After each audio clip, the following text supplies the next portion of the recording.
ಬಲಶಾಲಿಯಾದವನು ಮಾತ್ರ ಸತ್ಯವನ್ನು ಸಹಿಸಬಲ್ಲವನು. ಮೆದುಳು ಬಲವಾದಾಗ ಮಾತ್ರ ಯಶಸ್ಸು ಸಾಧ್ಯ.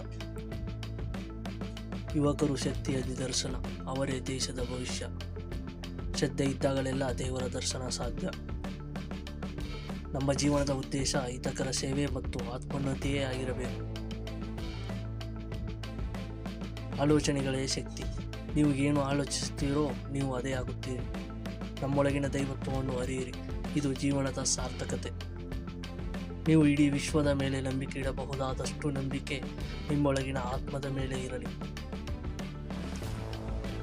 ಭಯವೆಂದರೆ ಮೃತ್ಯು, ಧೈರ್ಯವೆಂದರೆ ಜೀವನ. ಆತ್ಮವಿಶ್ವಾಸವೆಂದರೆ ದೇವರನ್ನು ನಂಬುವ ಮೊದಲ ಹೆಜ್ಜೆ. ಸೇವೆಯು ದೇವರ ಆರಾಧನೆ. ಒಬ್ಬ ಒಳ್ಳೆಯ ವ್ಯಕ್ತಿ ಬೇರೆಯವರ ಹಿತದ ಬಗ್ಗೆ ಚಿಂತಿಸುತ್ತಾನೆ.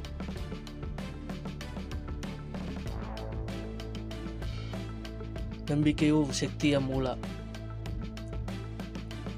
ಜ್ಞಾನವಿಲ್ಲದೆ ಮುಕ್ತಿ ಇಲ್ಲ. ಹೃದಯ ಶುದ್ಧಿ ಇಲ್ಲದೆ ದೇವರನ್ನು ಕಾಣಲಾಗದು. ನಿಮ್ಮ ಜೀವನ ಉದ್ದೇಶಪೂರಿತವಾಗಿರಲಿ. ಅದರಲ್ಲಿ ಶ್ರದ್ಧೆ, ಶಕ್ತಿ ಮತ್ತು ಸೇವೆ ಇರಲಿ. ಯಾವುದೇ ಕೆಲಸವನ್ನು ಪ್ರೀತಿ ಮತ್ತು ನಿಷ್ಠೆಯಿಂದ ಮಾಡಿದರೆ ಅದು ಪೂಜೆಯಾಗುತ್ತದೆ.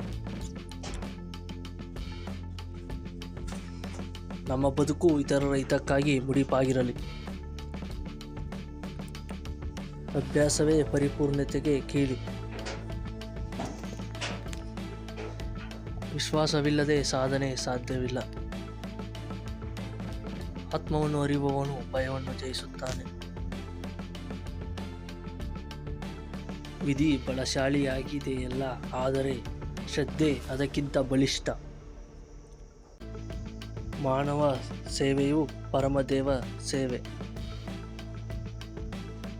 ಆಲೋಚನೆ ಶುದ್ಧವಾಗಿದ್ದರೆ ಜೀವನವೂ ಶುದ್ಧವಾಗುತ್ತದೆ. ಒಬ್ಬ ವ್ಯಕ್ತಿಯ ನಿಜವಾದ ಶಕ್ತಿಯ ಅಳೆಯಲ್ಪಡುವುದು ಅವನ ಸಂಕಟದ ಸಮಯದಲ್ಲಿ.